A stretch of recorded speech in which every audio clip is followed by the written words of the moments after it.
اعوذ باللہ من الشیطان الرجیم بسم اللہ الرحمن الرحیم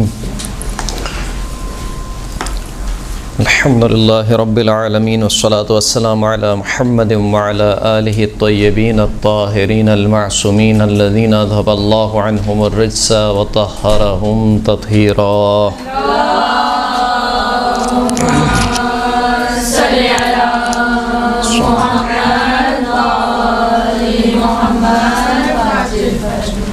واللعنة الدائمة على أعدائهم أجمعين أما بعد وقد قال الله سبحانه وتعالى في كتابه المجيد والفرقان الحميد بسم الله الرحمن الرحيم فلولا نفر من كل فرقة منهم طائفة ليتفقهوا في الدين ولينذروا قومهم إذا رجعوا إليهم۔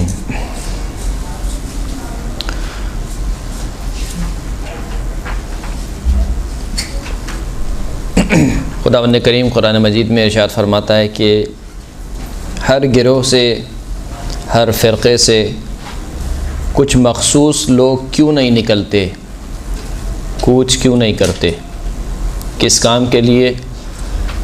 لیتفقہوا فی الدین، تاکہ وہ دین میں سمجھ بوجھ حاصل کر سکیں، وَلِيُنذِرُوا قَوْمَهُمْ إِذَا رَجَعُوا إِلَيْهِمْ، اور تاکہ وہ اپنی قوم کو ڈرا سکیں جب وہ واپس پلٹیں، یعنی دین کا علم سیکھ کر جب وہ واپس اپنی قوم میں پلٹیں تو اپنی قوم کو ڈرائیں۔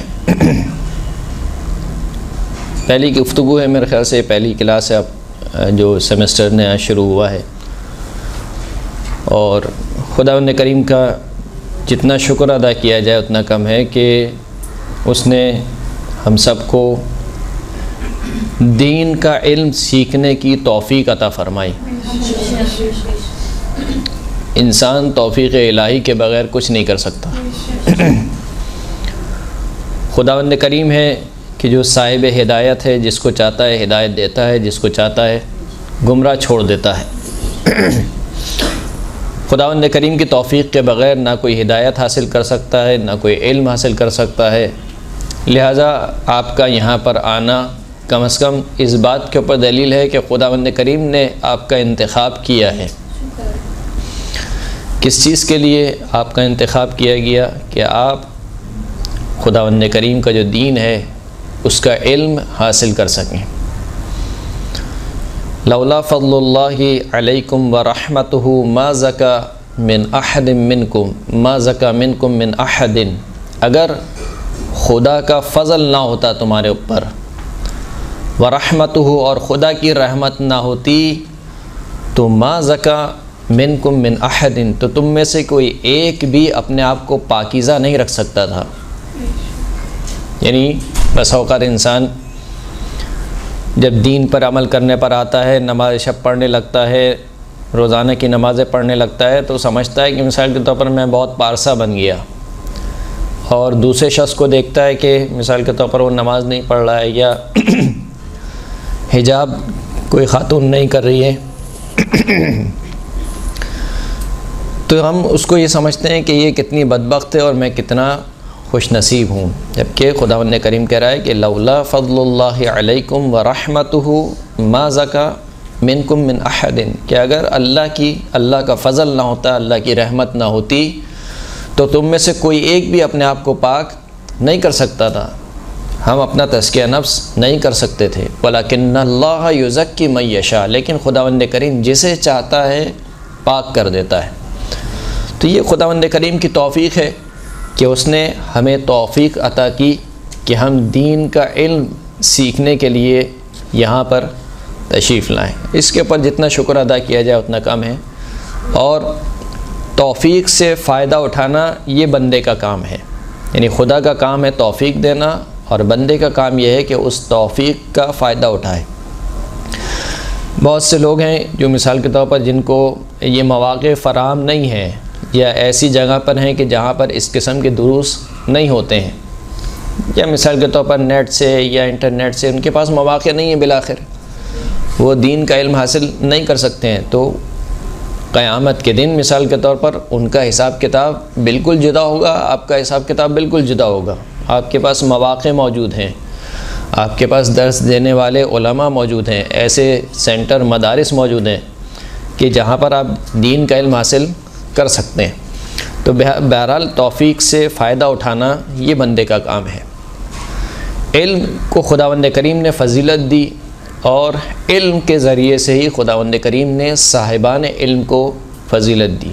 قرآن مجید میں خداوند کریم ارشاد فرماتا ہے کہ وَإِذْ قَالَ رَبُّكَ لِلْمَلَائِكَةِ إِنِّي جَاعِلٌ فِي الْأَرْضِ خلیفہ، کہ جب تمہارے پروردگار نے ملائکہ سے کہا کہ میں زمین میں ایک خلیفہ بنانے والا ہوں، تو ملائکہ نے کہا قَالُوا أَتَجْعَلُ فِيهَا مَن يُفْسِدُ فِيهَا وَيَسْفِكُ الدِّمَاءَ، اے پروردگار کیا ایسے شخص کو زمین پر خلیفہ بنائے گا جو زمین میں فساد برپا کرے گا اور خون بہائے گا؟ وَنَحْنُ نُسَبِّحُ بِحَمْدِكَ وَنُقَدِّسُ لَكَ، اور ہم حمد کے ساتھ تیری تسبیح بھی کرتے ہیں اور تیری تقدیس بھی کرتے ہیں، یعنی تیری پاکیزگی کو بھی بیان کرتے ہیں اور تیرے کمالات کو بھی بیان کرتے ہیں۔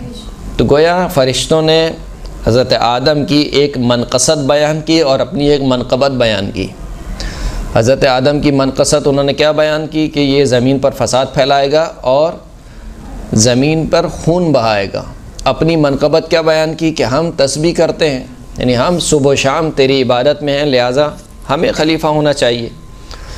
تو خداوند کریم نے اس کے جواب میں کیا ارشاد فرمایا کہ انی اعلم ما لا تعلمون، میں وہ جانتا ہوں جو تم نہیں جانتے۔ وعلم الآدم اسماء کلھا، پھر خداوند کریم نے حضرت آدم کو اسماء سکھلا دیے۔ ثم عرضهم علی الملائکہ، پھر ان اسماء کو ملائکہ پر پیش کیا۔ فقال انبئونی باسماء ہؤلاء ان کنتم صادقین، کہ مجھے ان اسماء کے نام بتاؤ اگر تم اپنے دعوے میں سچے ہو۔ تو فرشتوں نے کیا کہا کہ ہم نہیں جانتے مگر وہی جو تو نے ہمیں سکھلا دیا ہے۔ تو یہاں پر حضرت آدم کی خلقت ہوئی، حضرت آدم نے ابھی کوئی سجدہ انجام نہیں دیا ہے، حضرت آدم نے کوئی نماز نہیں پڑھی ہے، حضرت آدم نے کوئی روزہ نہیں رکھا ہے، کوئی حج انجام نہیں دیا ہے، لیکن اس کے باوجود خداوند کریم حضرت آدم کو خلیفہ بنا رہا ہے اور فرشتوں پر فضیلت دے رہا ہے۔ کس وجہ سے؟ علم کی وجہ سے، کہ حضرت آدم کے پاس وہ علم ہے کہ جو فرشتوں کے پاس نہیں ہے، اگرچہ کہ وہ فرشتے اللہ کی عبادت کر چکے ہیں۔ اسی طریقے سے حضرت خضر کے قصے میں ہمیں ملتا ہے، حضرت خضر اور حضرت موسیٰ علیہ السلام کے قصے میں ہمیں ملتا ہے فوجد عبدا من عبادنا، کہ حضرت موسیٰ نے ہمارے بندوں میں سے ایک بندے کو پایا، یعنی حضرت خضر کو پایا۔ وہ بندہ کیسا تھا کہ آتیناہ رحمتا من عندنا وعلمناہ من لدنا علما، وہ بندہ کیسا تھا کہ اس کو ہم نے اپنی جانب سے رحمت بھی عطا کی تھی اور ہم نے اپنی جانب سے اس بندے کو حضرت خضر کو علم عطا کیا تھا۔ حضرت موسیٰ نہ صرف یہ کہ نبی ہیں بلکہ رسول ہیں، اور رسولوں میں بھی اولو العزم انبیاء میں شمار ہوتا ہے حضرت موسیٰ کا۔ اس کے باوجود حضرت خضر کے جن کو علم عطا کیا گیا، حضرت موسیٰ رسول ہونے کے باوجود، صاحب عزم اولو العزم ہونے کے باوجود، حضرت خضر سے کیا فرماتے ہیں؟ قال له موسیٰ هل اتبعک علی تعلمنی مما علمت رشدا، حضرت موسیٰ نے حضرت خضر سے کہا کہ کیا میں آپ کی اتباع کر سکتا ہوں، آپ کی پیروی کر سکتا ہوں؟ کس چیز میں؟ کہ آپ مجھے وہ چیز سکھلا دیں جو آپ کو سکھلا دی گئی ہے، یعنی آپ مجھے وہ علم دے دیں جو آپ کو دیا جا چکا ہے۔ یعنی حضرت موسیٰ نے یہ دیکھ لیا کہ جو علم حضرت خضر کے پاس ہے وہ علم میرے پاس نہیں ہے، لیکن حضرت موسیٰ کا کمال کیا تھا کہ جب دیکھ لیا کہ علم نہیں ہے تو غرور میں مبتلا نہیں ہوئے، تکبر میں مبتلا نہیں ہوئے کہ میں تو رسول ہوں، اولو العزم رسول ہوں، میں کیسے مثال کے طور پر حضرت خضر کی پیروی کر سکتا ہوں۔ لیکن جب جان لیا کہ حضرت خضر مجھ سے زیادہ عالم ہے تو کہا کہ کیا میں آپ کی اتباع کر سکتا ہوں کہ آپ مجھے سکھلائیے وہ علم جو آپ کو دیا جا چکا ہے۔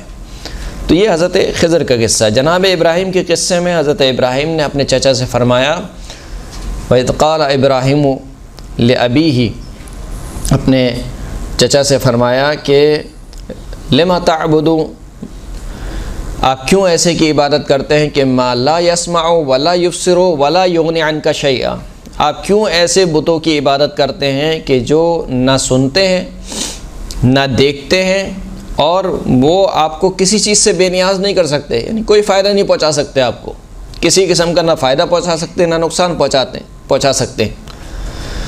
اور پھر فرمایا کہ قد جاءنی من العلم ما لم یأتیک، مجھے اللہ نے وہ علم دیا ہے جو آپ کو نہیں دیا ہے، فاتبعنی، پس آپ میری اتباع کریں، اگر آپ نے میری اتباع کری تو میں کیا کروں گا، اہدک الی صراطا سویا، تو میں آپ کو ایک انتہائی سیدھے راستے کی طرف ہدایت کروں گا۔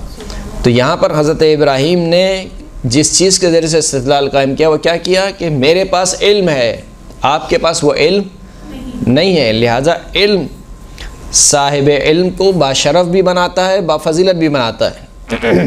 اگرچہ کہ خداوند کریم نے جب ہم کو اس دنیا میں بھیجا، واللہ اخرجکم من بطون امہاتکم لا تعلمون شیئا، خداوند کریم نے جب تمہیں تمہاری ماؤں کے شکم سے نکالا، کیسے نکالا، تمہاری حالت کیا تھی، لا تعلمون شیئا، تم کچھ نہیں جانتے تھے، یعنی ہم نرے جاہل تھے اور ابھی بھی جاہل ہیں، یعنی کسی کو نہیں پتہ کہ ہم اگر اپنی ماں کے شکم میں تھے تو کس حالت میں تھے، ہمیں نہیں معلوم۔ خداوند کریم کہتا ہے کہ تم جاہل خلق ہوئے ہو، لیکن اسلام کی نگاہ میں جاہل خلق ہونا عیب نہیں ہے، جہالت پر یہاں سے چلے جانا عیب ہے، یعنی جاہل پیدا ہونا اور جاہل مر جانا یہ عیب ہے انسان اسلام کی نگاہ میں، ورنہ تو خداوند کریم خود کہہ رہا ہے کہ تم سب کو ہم نے جاہل خلق کیا ہے، تو جاہل ہم خلق ہوئے ہیں، لیکن جاہل خلق ہونے کا مطلب یہ نہیں ہے کہ خداوند کریم نے تمہیں اس طریقے سے خلق کیا ہے کہ تم ہمیشہ ہمیشہ کے لیے جاہل رہو گے، بلکہ خداوند کریم اسی آیت کے آخر میں اشارہ فرماتا ہے کہ وَجَعَلَ لَكُمُ السَّمْعَ وَالْأَبْصَارَ وَالْأَفْئِدَةَ لَعَلَّكُمْ تَشْكُرُونَ، خداوند کریم نے تمہیں تمہاری ماؤں کے پیٹ سے نکالا جبکہ تم کچھ نہیں جانتے تھے، لا تعلمون شیئا، اور پھر خداوند کریم نے تمہارے لیے کیا قرار دیے، سماعت کو قرار دیا، بصارت کو قرار دیا، والافئدہ یعنی قلوب کو قرار دیا، یہاں پر افئدہ سے مراد عقل ہوئی ہے، یعنی تمہارے لیے عقل کو قرار دیا،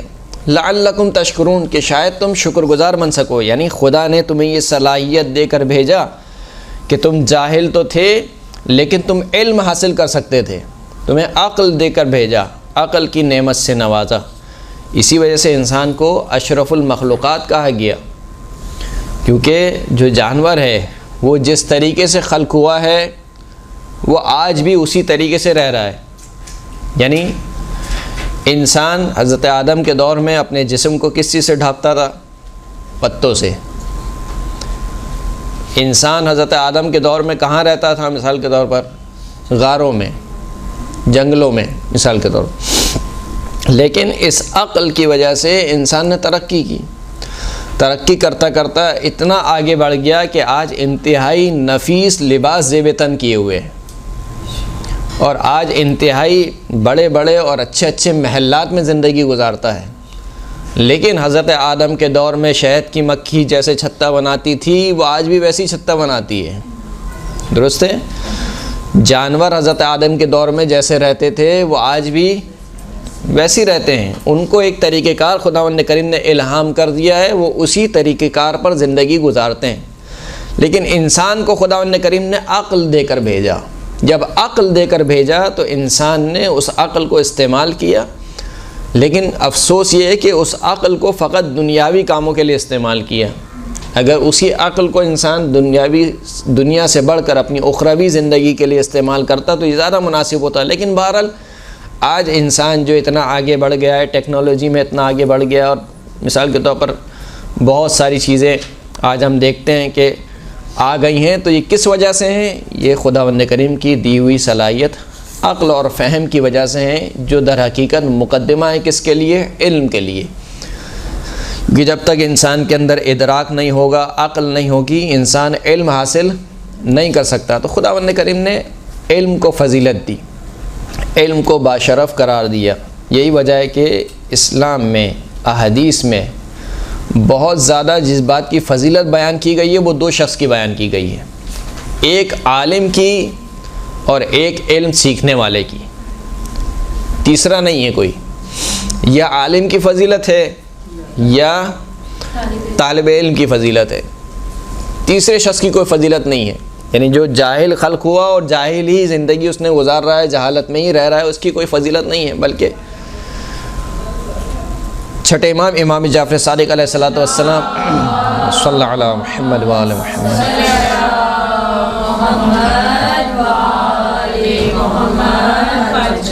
اپنے جد سرکار ختم مرتبت حضرت رسول اللہ صلی اللہ علیہ وآلہ وسلم صلی اللہ علیہ محمد وآل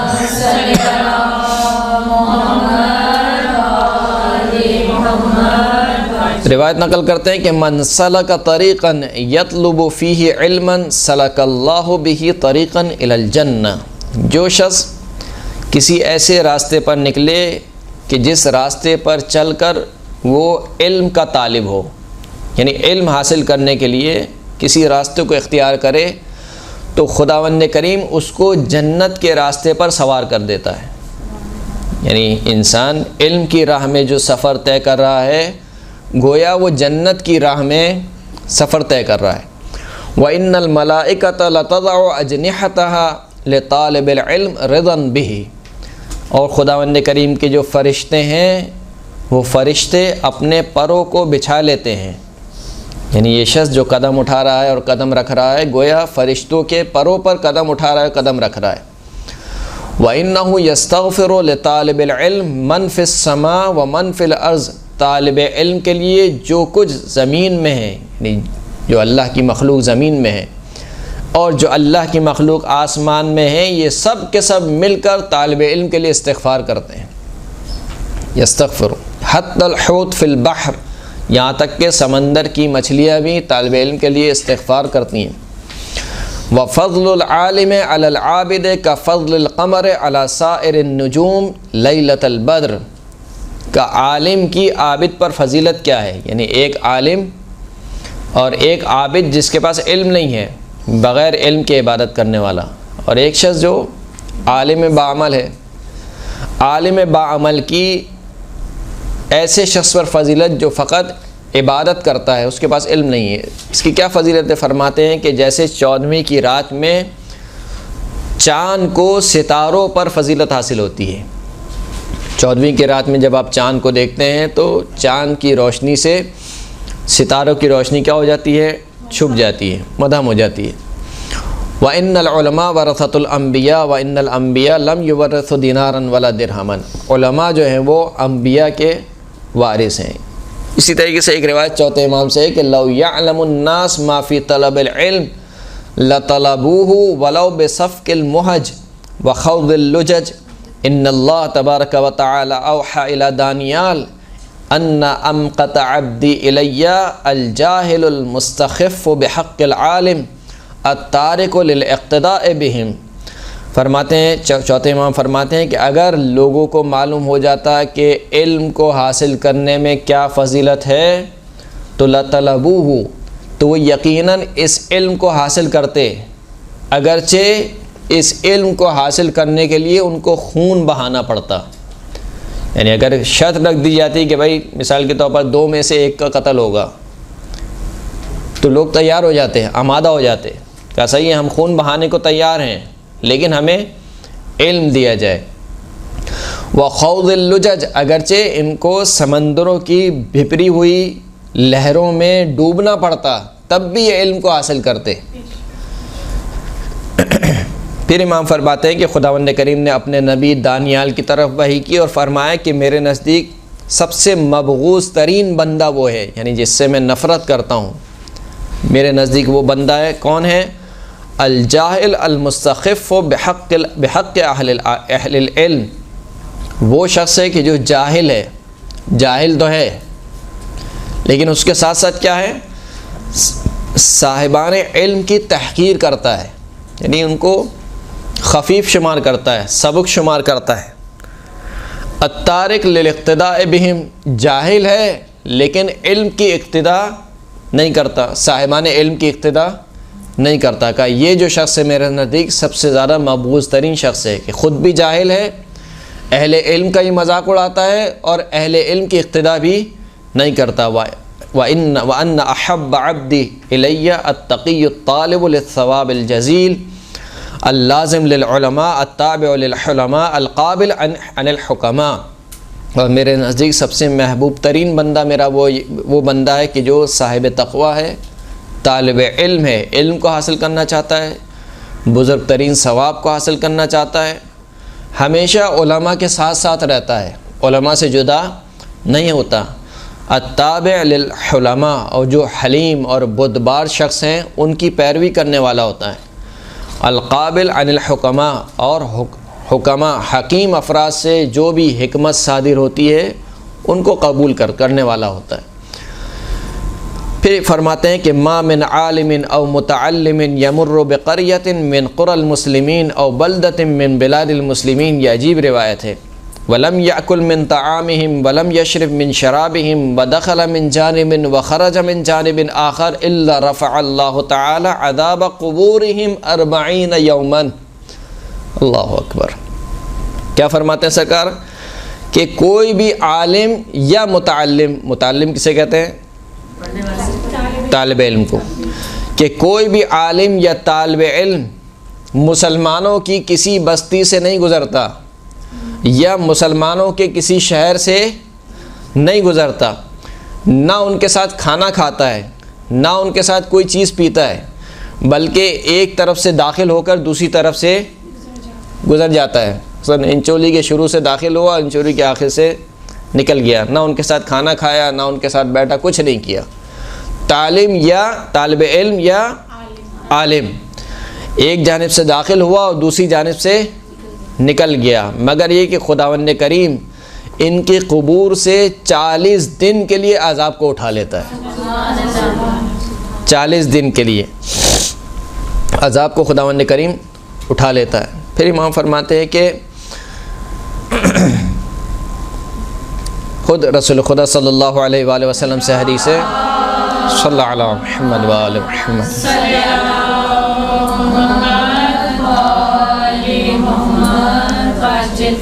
فرماتے ہیں کہ اف لرجل لا يفرغ نفسه في كل جمعة لأمر دینه فيتعاهده ويسأل عن دینه۔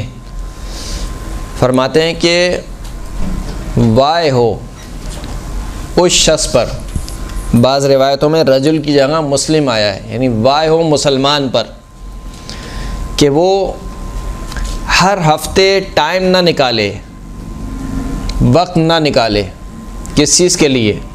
لِأَمْرِ دِينِهِ، دین کو سمجھنے کے لیے، یعنی دنیا میں اتنا مگن ہو جائے کہ اس کے پاس وقت ہی نہ ہو کسی عالم کے پاس بیٹھنے کا یا کسی عالم کو سننے کا، یا مثال کے طور پر کوئی بھی دینی گفتگو سننے کا یا دین کے بارے میں گفتگو کرنے کا اس کے پاس وقت نہ ہو، یا مثال کے طور پر مسجد میں جانے کا وقت نہ ہو، اپنے دین کے لیے اس کے پاس وقت نہ ہو۔ ہر ہفتے میں یہاں پہ جمعتن، جمعہ کا مطلب ہوتا ہے یعنی روز جمعہ، اور جمعتن اگر میم کو ساکن کے ساتھ پڑھیں گے تو اس کا مطلب وہ ہفتہ، ہر ہفتے میں وقت نہ نکالے، کس کے لیے؟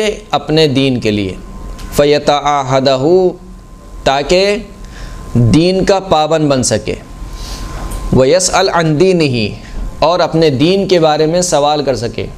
مسئلہ یہ کہ یہ کام کب ہوگا؟ جب اسے اس بات کی اہمیت کا اندازہ ہوگا۔ جب اسے اس بات کی اہمیت کا اندازہ ہی نہیں ہے تو کیوں دین کے لیے وقت نکالے گا؟ وہ دین کے لیے وقت ہی نہیں نکالے گا۔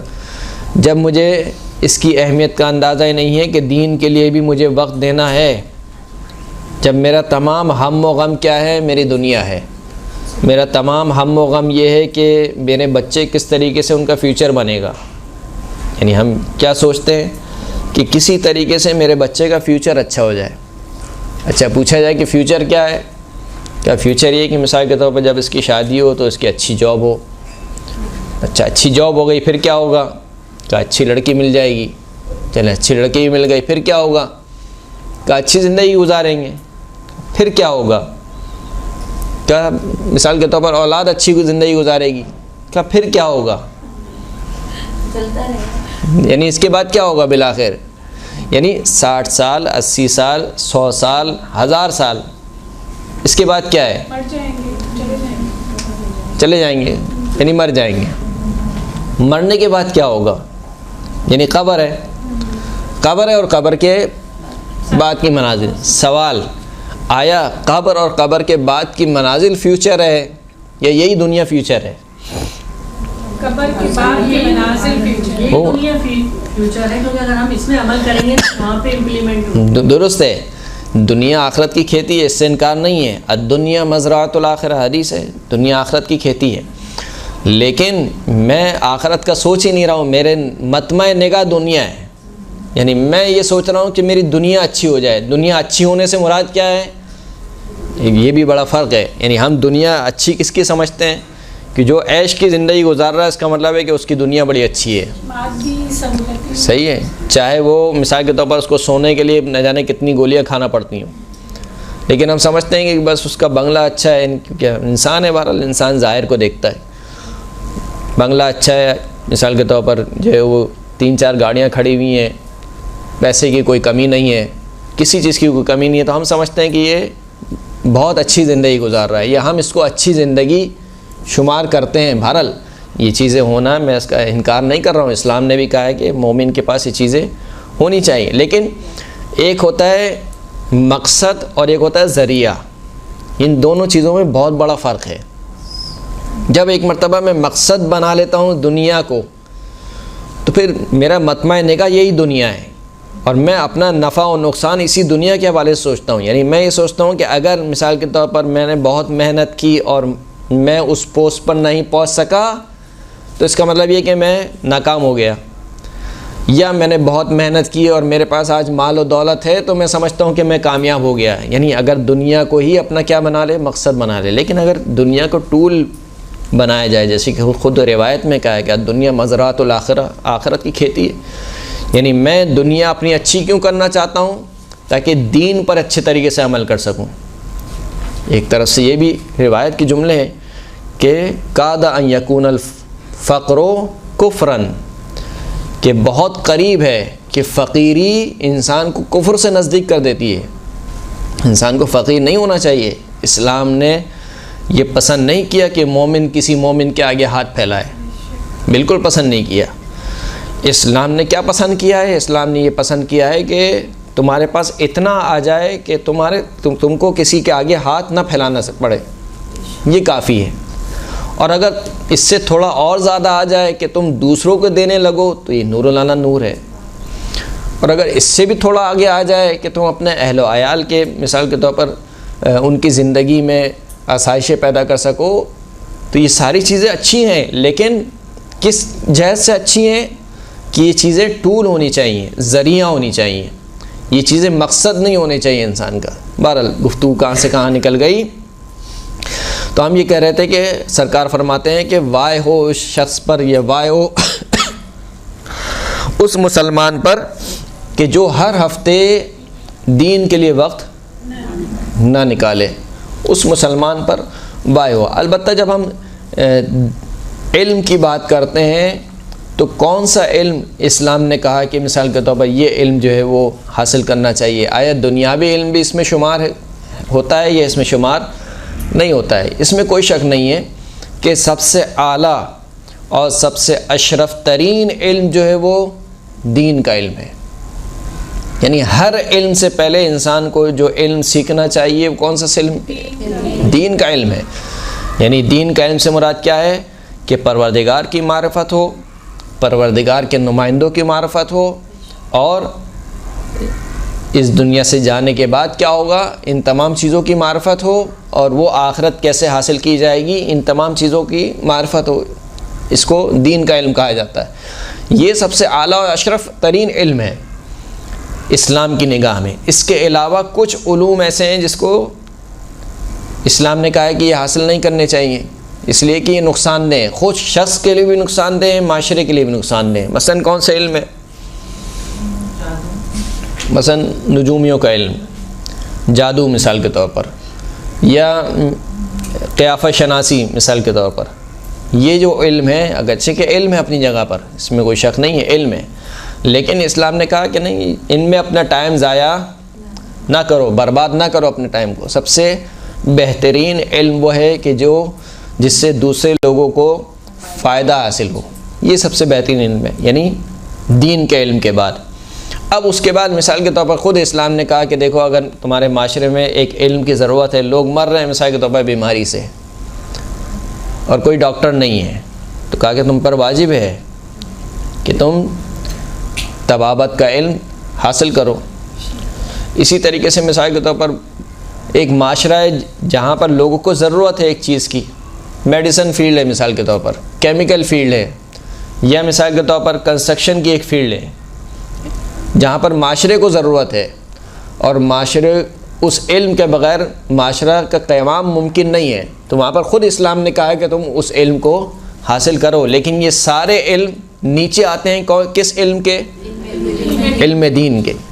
علم دین وہ ہے کہ جو سب سے باشرف ترین علم ہے، اس لیے امام فرماتے ہیں کہ صلوات پڑھیں محمد وآل محمد۔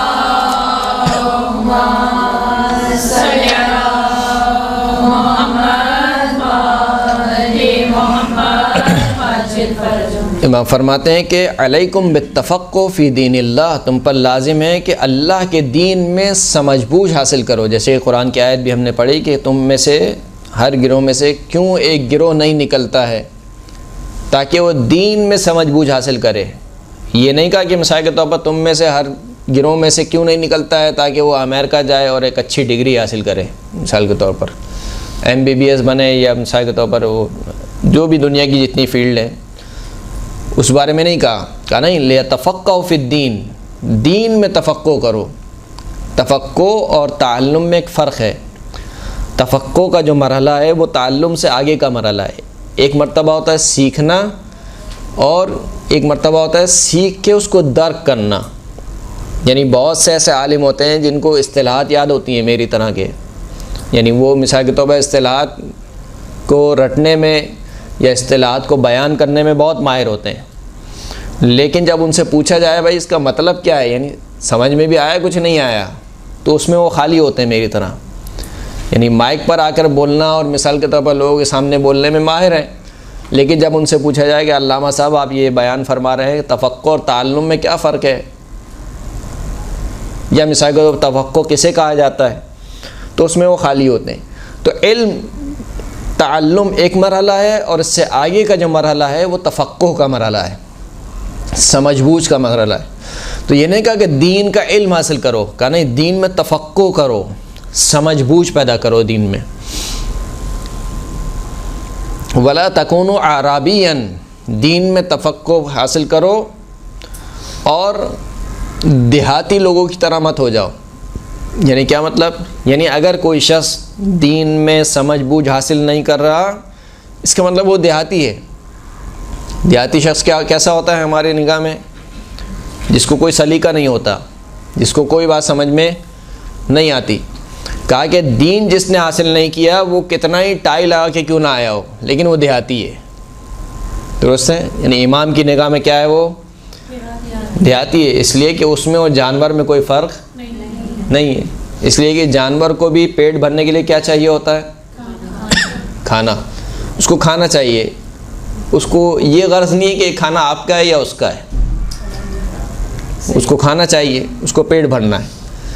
جب کھانا کھا لیتا ہے تو اس کھانے کو نکالنا ہے، یہ غرض نہیں ہے اس کو کہ یہ کون سی جگہ ہے، آپ کی اپنی جگہ ہے، کسی اور کی جگہ ہے، کہاں پر نکالنا ہے۔ اس کو کھانا نکالنے کے لیے ایک جگہ چاہیے، اور جب رات ہو جاتی ہے تو اس کو سونے کے لیے کیا چاہیے؟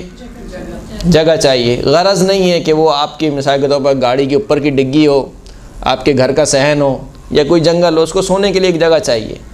تو جب انسان بھی جانور کی طرح ہو جائے، اسے کوئی فرق نہ پڑے کہ آیا یہ گلاس میں رکھا ہوا پانی پینا میرے لیے حلال ہے یا حرام ہے، تو اس میں اور جانور میں کیا فرق ہے؟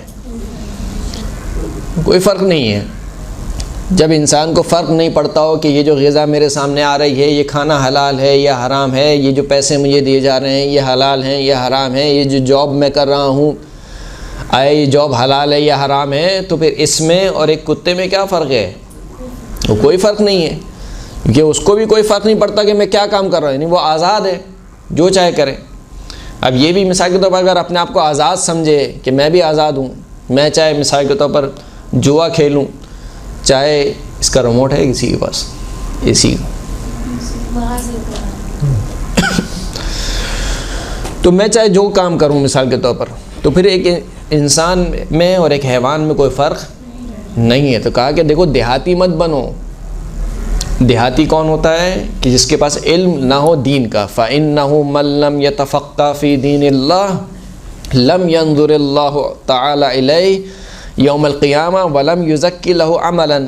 جو شخص دین میں سمجھ بوجھ حاصل نہیں کرتا، امام ارشاد فرماتے ہیں کہ خداوند کریم قیامت کے دن اس کی جانب نگاہ نہیں کرے گا، یعنی اس کو نہیں دیکھے گا، نظر کرم اس کے اوپر نہیں فرمائے گا.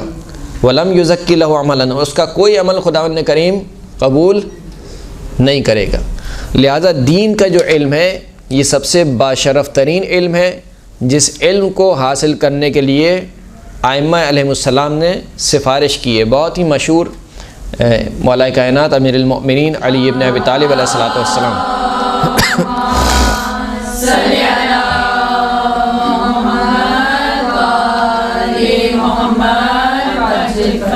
امام کی نصیحت ہے جناب کمیل ابن زیاد کے لیے. جناب کمیل کون؟ وہی جو دعائے کمیل جن کے نام سے مشہور ہے.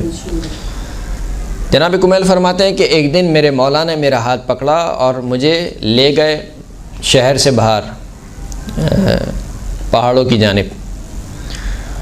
جب وہاں پر پہنچے تو ایک میرے مولا نے ٹھنڈی سانس لی، اور ٹھنڈی سانس لینے کے بعد مجھ سے ارشاد فرمایا کہ یا کمیل ابن زیاد ان هذه القلوب اوعیۃ، یہ جو دل خداوند کریم نے خلق کیے ہیں یہ دل برتن کی طرح ہیں. ہم تمام کے دل کیا ہیں؟ برتن کی طرح ہیں. اگر برتن پاک ہوگا، صاف ہوگا، تو پھر اس میں آپ جو چیز بھی ڈالیں گے وہ کھانے کے قابل ہوگی. یعنی یہ گلاس اگر دھلا ہوا ہے تو اس میں آپ پانی دیں مجھے تو میں اسے پی لوں گا، لیکن اگر گلاس گندا ہے تو اس میں اگر آپ مجھے آب زمزم بھی دیں تو میں کہوں گا بھئی گلاس گندا ہے. تو دل جو ہے وہ کیا ہے؟ ہمارے ظرف ہیں. جب تک آپ کا دل پاک نہیں ہوگا، آپ کو کتنا ہی اچھا علم کیوں نہ دے دیا جائے، آپ کو یہاں پر نماز شب کی مثال کے طور پر فوائد بتائے جائیں، آپ کو یہاں پر غیبت کے نقصانات بتائے جائیں، اگر دل پاک نہیں ہے تو یہ علم آپ کو کوئی فائدہ نہیں دے گا. فرمایا کہ یہ جو ہمارے دل ہیں یہ دل برتنوں کی طرح ہیں. فَخَيْرُهَا أَوْعَاهَا، پس ان دلوں میں سے سب سے بہترین دل وہ ہیں جس کی ظرفیت سب سے زیادہ ہو، یعنی جس میں سب سے زیادہ کوئی چیز سما سکتی ہو، جو اپنے اندر. بعض برتن ہوتے ہیں مثلا کے طور پلیٹ ہے، صحیح، سیدھی پلیٹ میں ظاہر سی بات ہے زیادہ کھانا نہیں آ سکتا ہے، لیکن پتیلی میں آ سکتا ہے. تو کہا کہ کچھ دل ہوتے ہیں جو پلیٹ کی مانند ہوتے ہیں، جن میں صرف تری رہ جاتی ہے. وہ جو علم دیا جاتا ہے اس علم کو اپنے اندر سمانے کی صلاحیت نہیں رکھتے. لیکن کہا کہ سب سے بہترین دل کون سے ہیں؟ سب سے بہترین دل وہ ہیں کہ جو ظرفیت کے اعتبار سے سب سے زیادہ ہوں. فاحفظ عنی ما اقول لک، اے کمیل پس جو میں تجھ سے کہہ رہا ہوں اس کو حفظ کر لے. پھر مولا نے فرمایا کہ الناس ثلاثۃ، لوگوں کی تین قسمیں ہیں. فعالم ربانی، ایک وہ ہے جو کہ عالم ربانی ہے، یعنی خدا ترس عالم ہے. ایک عالم کی بہرحال قسمیں کی ہیں. ایک عالم وہ ہوتا ہے کہ جو دنیا کے لیے علم حاصل کرتا ہے اور دنیا ہی اس کا مقصود ہوتا ہے، یعنی دین کا علم بھی دنیا کے لیے حاصل کرتا ہے. تو اس کی بہت سخت مذمت کی گئی ہے کہ دین کا علم دنیا کے لیے حاصل کرے گا. عالم ربانی، ربانی عالم ہے. وہ متعلم علی سبیل النجات، دوسرے لوگوں کی قسم وہ ہے کہ جو متعلم ہے، یعنی دین کا علم سیکھ رہے ہیں. کہ یہ لوگ بھی علی سبیل النجات، یہ لوگ بھی نجات کے راستے پر ہیں. درست ہے. تیسری قسم کس کی ہے؟ وہ ہمج رعا، تیسری جو قسم ہے لوگوں کی مولانا تشبیہ دی ہے یہاں پر. کا تین قسم کے لوگ ہیں، ایک عالم ربانی ہے، ایک متعلم ہے، تیسری جو قسم ہے وہ مچھر مکھیوں کی طرح ہے. یہ مچھر مکھی کون ہے؟ اتباع کل ناعق، جو ہر آواز پر چل پڑتے ہیں. وَيَمِيلُونَ مَعَ كُلِّ رِيحٍ، جس طرف کی ہوا ہوتی ہے اسی طرف چل پڑتے ہیں. یعنی جاہل کی صفت امام بیان فرما رہے ہیں کہ ایسا شخص جو نہ خود عالم ہو نہ علم سیکھ رہا ہو تو اس کی صفت کیا ہوتی ہے؟ جس طرف کی ہوا چلتی ہے اسی طرف دوڑ پڑتے ہیں. صحیح ہے، عوام الناس کا یہی حال ہے.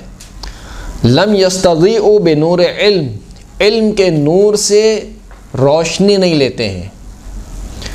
ولم یلجؤوا الی رکن وثیق، اور ایک بااعتماد رکن کی طرف، ایک بااعتماد پلر کی طرف مثال کے طور پر پناہ نہیں لیتے ہیں. یا کمیل العلم خیر من المال، فرماتے ہیں کہ علم مال سے بہتر ہے. العلم یحرسک وانت تحرس المال، کیونکہ علم تمہاری حفاظت کرتا ہے جبکہ تم مال کی حفاظت کرتے ہو. یعنی انسان اپنا مال کیا کرتا ہے؟ چھپا کے رکھتا ہے، چوری نہ ہو جائے، فنا نہ ہو جائے. جبکہ انسان کی جو حفاظت ہے وہ کون کرتا ہے؟ علم کرتا ہے. المال تنقصه النفقہ والعلم یزکو علی الانفاق، مال خرچ کرنے سے کم ہو جاتا ہے جبکہ علم خرچ کرنے سے اور بڑھتا ہے. پھر فرمایا کہ یا کمیل معرفت العلم دین یدان بہ وبہ یکسب الانسان الطاعۃ فی حیاتہ. علم کی معرفت ایک وہ دین ہے کہ جس کو اپنایا جاتا ہے اور اسی کے ذریعے سے انسان خداوند کریم کی اطاعت کو کسب کرتا ہے. یعنی علم کے بغیر انسان اللہ کی اطاعت نہیں کر سکتا. علم کے بغیر انسان چاہے کتنے ہی سجدے انجام کیوں نہ دے، وہ ساری کی ساری عبادت کیا ہے؟ بیکار ہے.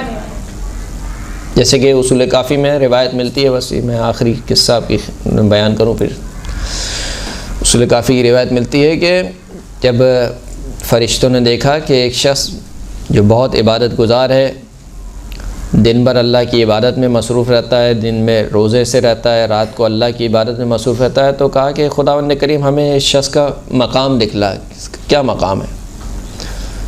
اللہ نے اس کا مقام دکھا دیا.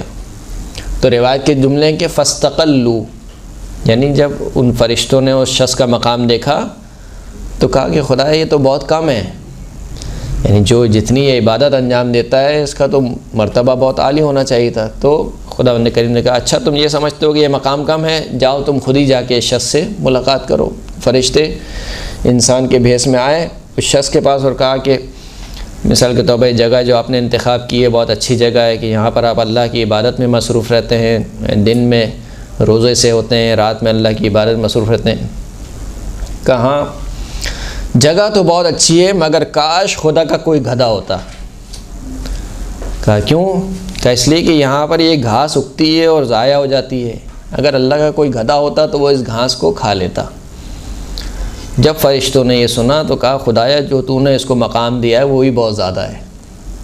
تو عبادت تو ہو رہی ہے لیکن معرفت کے بغیر، علم کے بغیر، علم اور معرفت کے بغیر جو عبادت کی جاتی ہے وہ بیکار ہے، اس کا کوئی ثواب نہیں ہے، یعنی سوائے جسم کو تھکانے کے علاوہ اور کچھ بھی نہیں ہے اگر انسان بغیر علم کے بغیر معرفت کی عبادت کرے.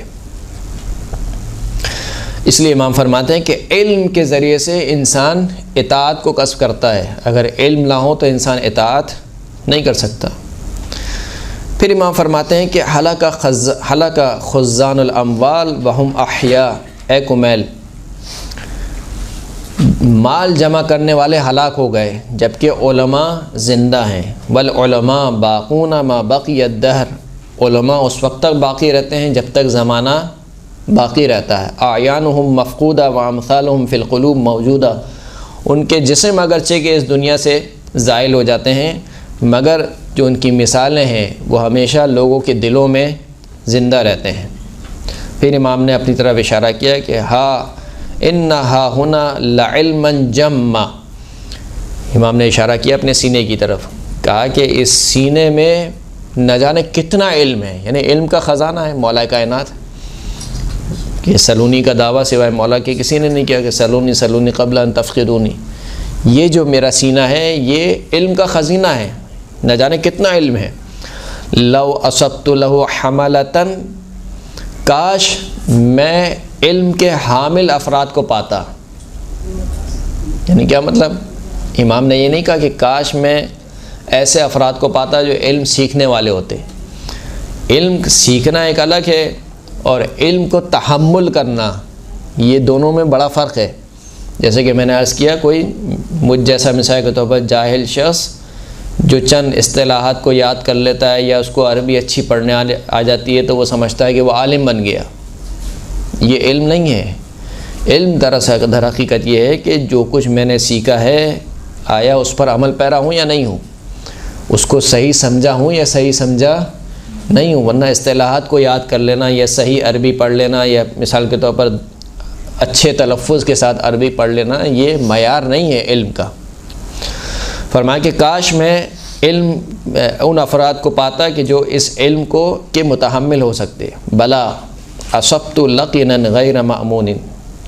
اب امام یہ گلہ کر رہے ہیں ایک طریقے سے, ہاں میں نے پائے ایسے افراد جو یقیناً بہت ذہین تھے لیکن غیر مأمون علیہ.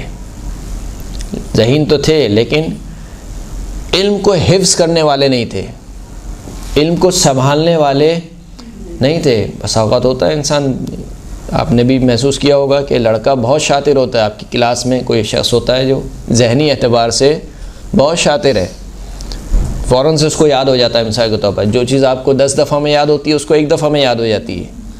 تو ذہنی اعتبار سے, صلاحیت کے اعتبار سے انٹیلیجنٹ ہے, بہت ذہین ہے, لیکن مثال کے طور پر اس کو سنبھالنے کے اعتبار سے پیچھے ہے. مستعملا آلۃ الدین للدنیا. میں نے ایسے افراد کو پایا کہ جو دین کو دنیا کے لیے استعمال کرنے والے تھے.